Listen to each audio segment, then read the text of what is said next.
कहानी की शुरुआत में हमें एंशिएंट रशिया को यानी कि पुराने वक्त के रशिया को दिखाया जाता है, जहाँ जंगल में एक योद्धा अपने घोड़े पर भाग रहा होता है। कुछ लोग उसका पीछा कर रहे होते हैं जो उस योद्धा को पकड़ लेते हैं और तभी यहाँ पर एक जादूगरनी आती है जो इस योद्धा को पत्थर का बना देती है। दरअसल इस जादूगरनी का मानना होता है कि ये आखिरी योद्धा है, ये इसके रास्ते में यानी कि इसके काम में अड़चन डाल सकता है, इसीलिए इसको पत्थर का बनाकर पानी में डुबा दिया जाता है, जहाँ पानी के अंदर हमें और भी पत्थर की मूर्तियाँ दिखाई जाती है, जिससे हमें समझ में आ जाता है कि इस जादूगरनी ने सिर्फ इस योद्धा को नहीं बल्कि पहले भी कई योद्धाओं को पत्थर का बनाया है। जादूगरनी ने योद्धा के एक साथी को भी पकड़ा होता है, लेकिन किसी तरह से वो पानी में कूद कर अपनी जान बचाकर वहाँ से भाग जाता है। वहीं हमें मॉडर्न रशिया को दिखाया जाता है, जहाँ पर इवान नाम का एक जादूगर जो कि बचपन से अकेला रहता है क्योंकि वो अनाथ है, उसे दिखाया जाता है। वो अपनी जादू की ट्रिक से लोगों का दिल बहलाता है। साथ ही इवान के पास साइकिक पावर भी होती है जिससे वो लोगों की मदद करता है। एक दिन एक लेडी उसे अपने घर पर बुलाती है और पूछती है कि उसका हस्बैंड उसे धोखा क्यों दे रहा है। इवान अपनी पावर से उसे बताता है कि तुम्हारे घर पर बुरी शक्तियों का असर है, इसीलिए तुम्हारा हस्बैंड तुम्हें धोखा दे रहा है। इवान की बातों से उस लेडी को कंफर्म हो जाता है कि उसका हस्बैंड उसे चीट कर रहा है। अभी तक उसे सिर्फ शक था। अब इवान एक हॉस्पिटल में जाता है जहाँ पर उसे बुलाया गया है। दरअसल यहाँ पर एक बच्चा कोमा में है, लेकिन इवान चाहकर भी उस बच्चे की मदद नहीं कर पाता। दरअसल बच्चों को देखकर उसे हमेशा अपना बचपन याद आ जाता है, जब वो अनाथ आश्रम में रहा करता था।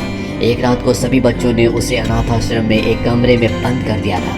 इवान को वहाँ पर बहुत डर लग रहा था। तभी उसे एक पिन मिलती है जिससे वो दरवाजे का लॉक खोल देता है, और इवान ने आज भी उस पिन को लॉकेट के अंदर अपने पास संभाल कर रखा होता है। इवान के पास अब एक आदमी आता और ये आदमी उसी औरत का हस्बैंड है जिसे इवान ने साइकिक ट्रीटमेंट के थ्रू बताया था कि उसके घर पर काला जादू है और उसका हस्बैंड उसे धोखा दे रहा है। ये आदमी इवान को सबक सिखाना चाहता है, उसके साथ उसके आदमी भी होते हैं, पर इवान को समझ में आ जाता है कि ये कौन है, इसीलिए वहाँ से भागना शुरू करता है और भागते भागते वो एक वाटर स्लाइड के अंदर एंटर कर जाता है। और जब वो दूसरी तरफ निकलता है तो वो देखता है कि ये पूरा का पूरा एक जंगल है। दरअसल वो अब एंशिएंट रशिया में आ गया है। ये वही जंगल है जिसमें इस कहानी की शुरुआत में एक जादूगरनी ने एक योद्धा को पत्थर का बना दिया था और उसका साथी वहां से भाग गया था। अब उसका वही साथी इवान के सामने आता है, उसे बताता है कि तुम एक योद्धा के बेटे हो, तुम्हारे माँ बाप ने तुम्हें छुपा दिया था। इसके बाद वो आदमी इवान को एक रिंग देता और कहता है कि तुम्हें इस पूरी जगह को बचाना होगा, ये जगह खतरे में है।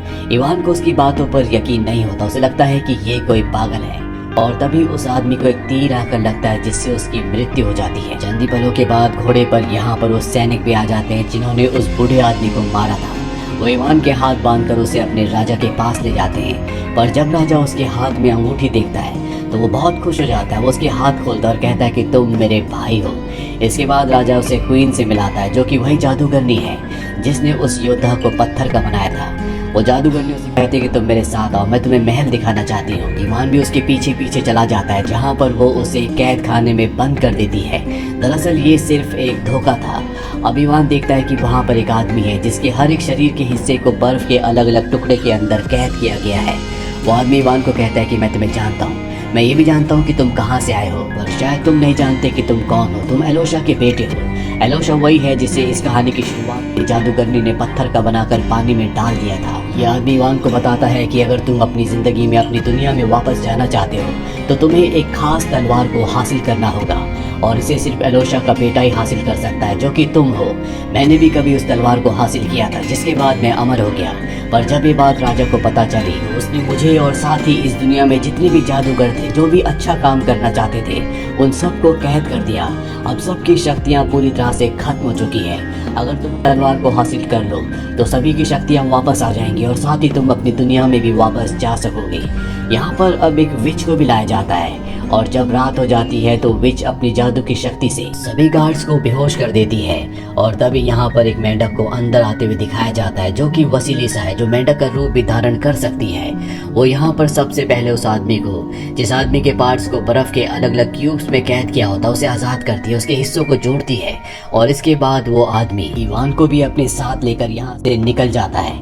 अब ये किसी भी कीमत पर उस तलवार को ढूंढना चाहते हैं जिससे न सिर्फ इवान अपनी दुनिया में वापस जा सकता है बल्कि जादू की इस दुनिया में हर एक अच्छे इंसान को जिसको कैद कर दिया गया था उसे भी आजाद करवाया जा सकता है। इसीलिए अब ये एक सफर पर निकल पड़ते हैं। वहीं राजा को नहीं पता होता कि उसके भाई को क्वीन ने यानी कि जादूगरनी ने कैद खाने में डाल दिया था।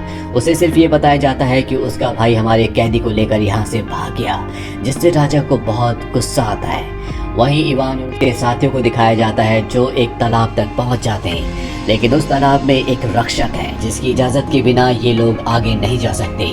यहाँ पर जो विच होती है वो अपना रूप एक सुंदर लड़की के रूप में बदल देती है और उससे बात करके उसे इम्प्रेस करती है। इसीलिए वो क्रिएचर जो फ्रॉग की तरह दिखता है वो न सिर्फ इन्हें आगे जाने की इजाजत देता है बल्कि वो इनकी मदद करने के लिए भी तैयार हो जाता है और वो भी इन्हीं के साथ चल पड़ता है। अब ये सब के सब आगे एक गुफा तक पहुँचते हैं जहाँ पर एक जाइंट होता है जो कि खाना बना रहा होता है। ये चुपचाप उसके पीछे से निकल जाना चाहते हैं, पर तभी इवान का फोन रिंग होना शुरू हो जाता है, जिससे उस दानव को यानी कि उस जाइंट को पता चल जाता है कि उसके पीछे कोई है। पीछे मुड़ता है और इवान के ऊपर हमला करता है, जिससे इवान दूर जाकर गिरता है। लेकिन इवान किसी तरह से वापस आकर इसे डिस्ट्रैक्ट करता है और ये सब के सब यहाँ से चुपचाप आगे निकल जाते हैं, जहाँ पर एक खतरनाक नदी इनके सामने आती है। उसके अंदर बहुत ही खतरनाक मछलियाँ होती है। इसीलिए वो क्रिएचर जो कि मेंढक यानी कि फ्रॉग की तरह दिखता है वो पानी के अंदर जाता है ताकि वो मछलियों को यहाँ से हटा सके। और ठीक उसी वक्त यहाँ पर क्वीन यानी कि जादूगरनी अपनी सेना के साथ आ जाती है। वो इन पर हमला करती है, लेकिन ये सब के सब अपनी जान बचाने के लिए पानी के अंदर कूद जाते हैं, जहाँ पर वो क्रिएचर जो फ्रॉग की तरह दिखता है पहले से होता है। वो इन सबको कहता है कि तुम यहाँ से जाओ, मैं क्वीन का अकेले सामना करूंगा। और वो रास्ते के आगे आकर अपने शरीर को बहुत बड़ा कर लेता है, जिससे क्वीन के सैनिक आगे नहीं जा पाते। क्वीन को इस बात से बहुत गुस्सा आता है और वो अपने जादुई हंटर से उस पर हमला करती है, जिससे उसकी मृत्यु हो जाती है।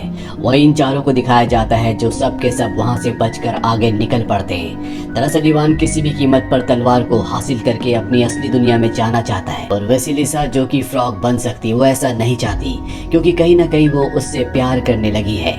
और वेसिलिसा जो फ्रॉग बनने की शक्ति रखती है, इसके पीछे कहीं ना कहीं क्वीन यानी कि जादूगरनी का हाथ होता है, क्योंकि जादूगरनी ने उसे और उसके पूरे परिवार को एक बार फ्रॉग में बदल दिया था, पर विच ने अपनी शक्तियों से उसे वापस से इंसान बना दिया। अब यहाँ पर एक बार फिर से क्वीन अपने साथियों के साथ पहुंच जाती है। वो इन सब पर हमला कर देती है।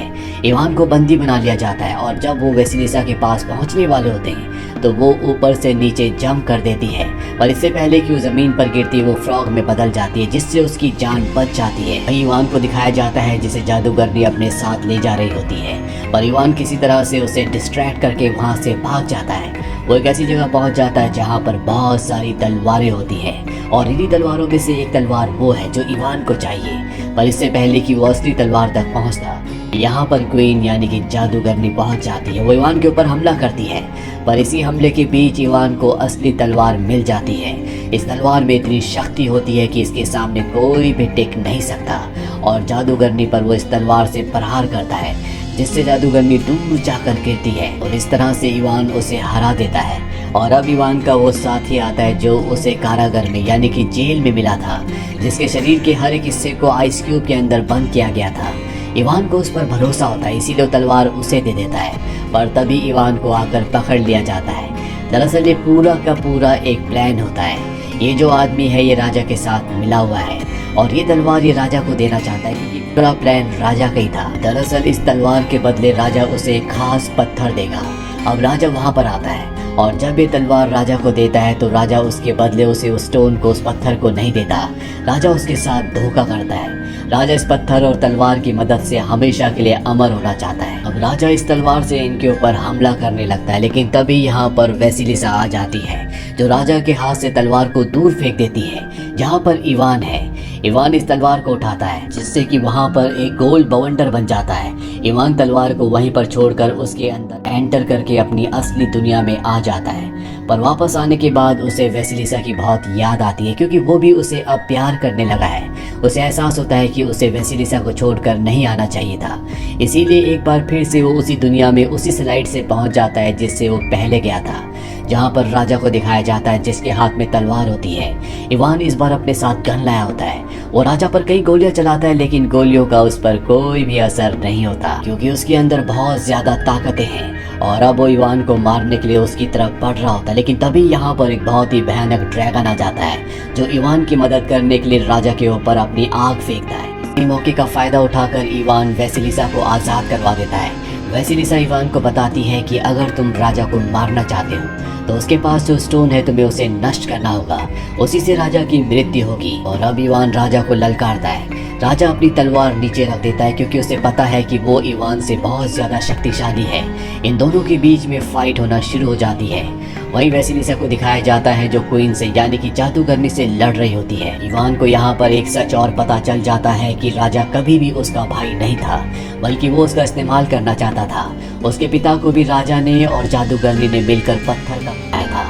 अब इसी लड़ाई के बीच में वो स्टोन उस आदमी के हाथ आ जाता है जिसे राजा ने अपने काम के लिए इस्तेमाल किया था, जिसके हिस्सों को उसने बर्फ की अलग अलग क्यूब में जानबूझकर उस कारागार में रखा था जहाँ पर इवान था, ताकि वो अपने प्लान को अंजाम दे सके। और अब जिस तरह से वो तलवार से खुद अमर हुआ था, राजा भी अमर हो चुका है और इन दोनों की ही जान स्टोन के अंदर है। अगर स्टोन को नष्ट किया गया तो राजा के साथ साथ वो भी मारा जाएगा, पर वो अपनी जान को सेक्रीफाइस करते हुए स्टोन को तोड़ देता है, जिससे वो और राजा दोनों के दोनों खाक में मिल जाते हैं, यानी उन दोनों का खात्मा हो जाता है। और जैसे राजा की मौत होती है, ये जादूगरनी भी भाग जाती है। और अब जबकि राजा की मौत हो चुकी है तो इन्होंने जितने भी लोगों को यहाँ पर पत्थर का बनाया था वो सब के सब पहले की तरह नॉर्मल हो जाते हैं, जिसमें इवान के फादर भी होते हैं। इवान अपने फादर से मिलकर बहुत खुश होता है और इवान तय करता है कि अब वो असली दुनिया में नहीं जाएगा, बल्कि वो यहीं पर रहेगा। वो वैसिलिसा के साथ शादी कर लेता है और इसके बाद इवान एक बार फिर से अर्थ पर जाता है और हॉस्पिटल में जो बच्चा कोमा में था वो उसे एक नीले रंग का द्रव्य पिलाता है जो कि जादुई द्रव्य होता है। उससे वो बच्चा होश में आ जाता है। इवान वापस अपनी दुनिया में यानी कि जादुई दुनिया में आ जाता है। मिड क्रेडिट सीन में हमें उसी क्वीन को यानी कि जादूगरनी को दिखाया जाता है जो कि अर्थ पर है, और अर्थ पर जो इवान के घर में लेडी काम किया करती थी वो इस जादूगरनी की माँ होती है। दरअसल इन दोनों ने प्लान बनाया था कि ये जादुई दुनिया पर कब्जा करके उस दुनिया पर अपनी हुकूमत करेंगे, पर इनका वो प्लान फेल हो चुका है और अब ये कोई और प्लान बनाना चाहते हैं। इसी के साथ ये कहानी, ये फिल्म यहीं पर खत्म हो जाती है।